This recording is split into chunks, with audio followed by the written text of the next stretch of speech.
DC with Capstone Report presented by Golden Shores Production. Good morning, DC. How you doing? Good morning, Martin. Doing great today. How about you? I'm doing well. Well, hey, let's get into it. Just kind of start to finish, front to back. Overall, what was your thoughts, analysis of this past weekend's NFL draft? Well, I think overall, I look at it from an Alabama perspective, but looking at the overall draft, I thought it was a great draft for the University of Alabama. Again, we have the most draft picks of any college, most first-round draft picks. We tied for that. We got the most draft picks of any college, 12 that goes in the draft here. But I think a lot of people a lot of colleges out there like to brag on how great they do in the draft. But I think the statistics bear it out that Alabama has done exceptionally well in the draft since the Saban era. A couple of the statistics that kind of prove that, if you look at the last 10 years, the University of Alabama has had more draft picks in the last 10 years than they did from the 1980 until 2008. So I think that you're seeing the Nick Saban effect on that in his recruiting and his style and his process. Repeat that. Did you just say from 1980, what's that, 30 years? Yeah, from 1980 to 2000, so when Saban got there in 2008, there's been more draft picks by the University of Alabama since in the last 10 years, and they were from that period from 1980 to that. That's a statistic that says wow when you look at that. Yes. Great job he's done. Yeah, wow. Another statistic that kind of jumps out at you and all of that is, there's a college out there that loves to say I'm DBU or I'm linebacker U or that sort of thing, but in the last 10 years, one of the statistics after this draft that you look at, in the last 10 years, Alabama in all those three defensive categories had the most first-round picks. That's defensive backs, defensive linemen, and defensive linebackers. So that's another statistic that bears out the great job that the University of Alabama is doing in recruiting, in the process, and then the coaching. I think something that's lost on that is the coaching and how the players at the University of Alabama is coached. One of the teams that have drafted a lot of Alabama players, of course, is the Washington Redskins. I think someone joked on Twitter this weekend, it's roll skins now. That's right. Crimson Tide players there, but that's not by accident. I know the coaches said, we go for the player himself, but when you say you're going for the player itself, you go with everything that player brings to the table, and a lot of that is the coaching they received. The coach there at the Washington Redskins said during his interview that, the Alabama players come in ready to play. They come in ready to work hard, and they have a great understanding for the football game. And if I don't know if any of your listeners out there have watched it, but the Bama Cuts series, that barbershop series that they show that Alabama produces, and you'll see some of the players talking about it. You'll see the actual Alabama players talking about how they got to the NFL and had to really motivate themselves to work because the work in the NFL was not as hard as they went through as a process at the University of Alabama. So those players come out ready, self-motivated, ready to play, and ready to make an impact. I think that's why you see so many Alabama players picked in the NFL draft. Yeah, one of the other things that people I don't think talk about enough either. Yeah, every school has had some issues, you know what I mean, in terms of players and character. But think about the number of draft picks you just talked about since 2008 draft class. How many times have we seen things like one of our listeners just pointed out, like an Arden Key, who was a first-round talent at LSU, fell all the way to the fifth round. And every year, Darius Geis was a first-round talent, went late in the second round.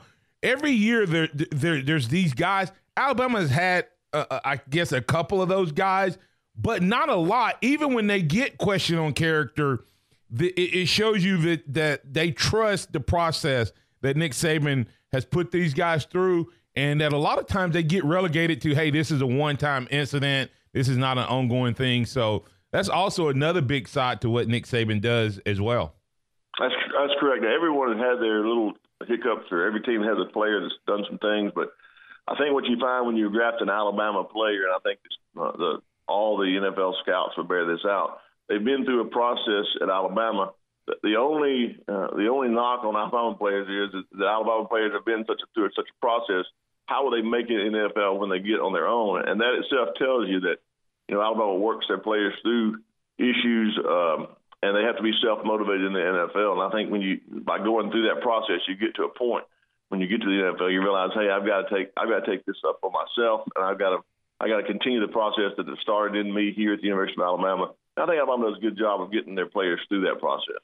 Yeah, and once again, we're speaking with DC, the Capstone Report presented by Golden Shores Production. Which Bama players do you think ended in the best spot as a whole through this draft process?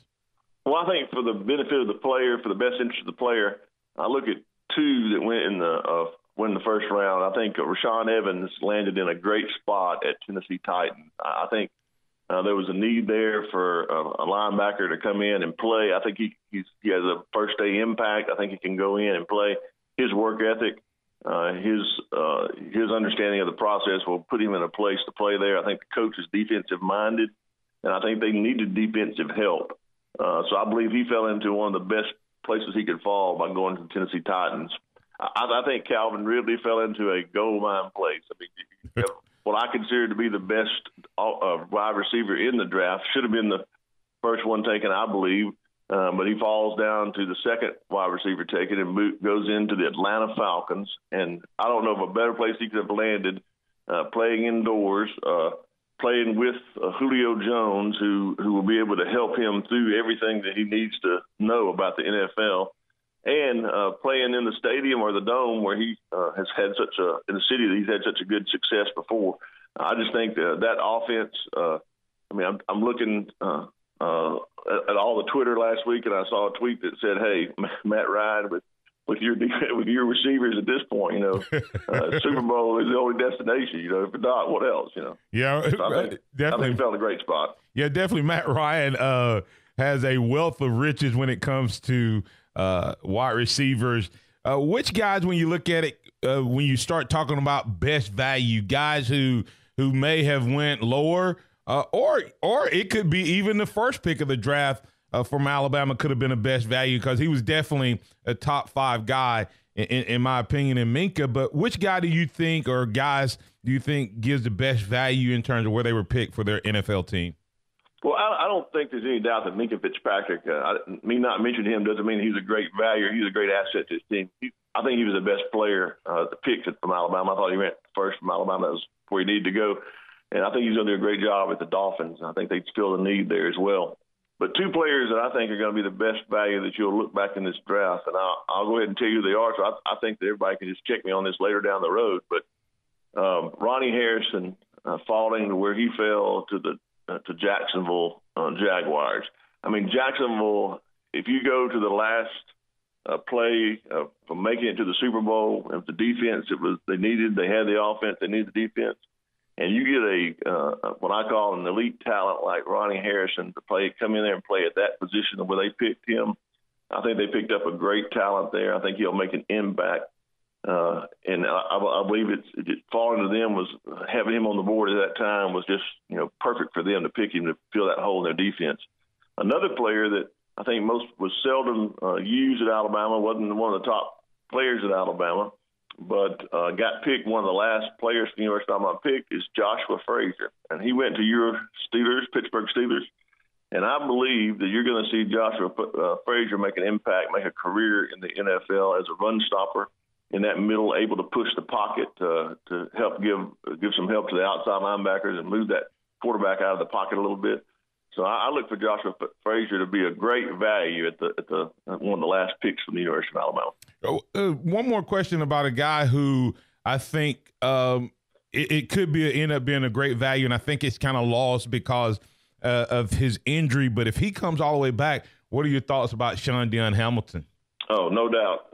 Dion Hamilton, I think it's going to be could be one of the best picks. If he comes back from his injury, like I've heard that he's been progressing and plays at the talent level and the capability that he's capable of playing with, I think that whoever, when they got him, whoever's picking that slot is going to be well thought of in his organization because of just the value that he'll bring to a team. Not only in his athletic value, but his character and his competitiveness spirit. I don't think you can get much better than Dion Hamilton. Speaking with DC, the Capstone Report, DC, was there any surprises in terms of guys taken or not taken in terms of your analysis of the draft? From the Alabama perspective, I don't think that any surprises. I think Tony Brown could have been an asset to a player that was taken. I think he later signed an undrafted free agent contract, but I kind of thought he would go. I was kind of hoping he would go the last player and be Mr. Irrelevant. I would love to have seen the circuit of Tony Brown go around making interviews. I thought that would have been fantastic if the last player selected would have been Tony Brown. But I think he, as an undrafted free agent, he's going to make an impact. I think all the undrafted free agents can make an impact. Here's a statistic I want to throw out for you and your listeners out there that I don't think most people realize. But I saw this coming out of the draft. Do you realize that right now in the NFL Pro Football Hall of Fame, there are more undrafted free agents, 16, than there are first-round picks, 14. So think about that for just a few minutes. Well, let's think about the first round. The first pick, the 7th pick, and the 18th pick by Dallas were all like former walk-ons. If you go back and look at – I think, if I'm not mistaken, someone told me this, that Bo Scarborough the first we need to research this, but I heard that he was like the first IMG guy to get, even though they've had all these great players, none of the guys that go there end up going on to the draft. But I don't know if that's true or not. I find that hard to believe, but I didn't research it much. But that is a great statistic, and it shows you the value of working hard, DC, when you look at what's required to get to that next level. And Alabama has 22 players, which is two starting units. In the last 2 drafts, 22 players. They had 12 last year. And, there's a guy we forget, and I don't even know if he's gotten picked up as well, but he would have been drafted as well, and that's Hootie Jones. I hope he's able to recover and get well. Virgil Williams was asking about that. I don't know the answer to that question, but DC, I'm going to toss it back to you in kind of a combo question of how Nick Saban's able to do what he does. And I know a lot of times Nick Saban gets credit for him because he's the one constant. But the one thing he does is he surrounds himself with good coaches. I think there's no doubt about that. Yeah, and so it's not just Nick Saban. It's the coaches he surrounds himself with. And I know that you all are going to be doing DC in the Capstone Report, you all are going to have kind of a breakdown of the draft as well as highlighting a specific coach. Kind of talk about what guys like that mean to the program and tell us who you're going to be highlighting this week. Well, I think that no doubt we talk about Nick Saban in the process, but the whole part of the process is that it's not all about Nick Saban. He recruits the best players. He recruits the best coaches. I would say in Alabama, we got the best coaches, assistant coaches, support staff, trainers, all the way down to the nutritionists and the people who he selects to help with their studies, tutors and that sort of thing. We got the best from top to bottom. He does that for a particular purpose. I think it shows in the draft picks that we have because of that. And one thing I think that we show is the personal relationship that the coaches have with the players. I followed all the draft picks that were going on. And every one of the players that were drafted were being congratulated by their coaches, these people have gone on, but they are personally invested in the best interest of those players. And I think that's why you want to come to Alabama to get a coach that can do that. I think that Nick Saban recruits coaches like that. He loves those coaches that can recruit well on the recruiting trail, invest in the player personally while they're there to make them the best they can be, and then they graduate, move on, and they still stay in their lives. Yeah, you're right. This afternoon, we'll have another podcast up available. We're going to analyze the draft and everything, but we're going to try to highlight some of these coaches that are new. And the one we're going to talk about this week is Josh Gaddis. I'm so impressed with what he's done since he's come into the coach at the University of Alabama. He's a North Carolina native, played at Wake Forest, played in the NFL as safety, but really coming on as a wide receivers coach. If you followed anything on Twitter, I follow Coach Gaddis on Twitter to kind of learn more about him.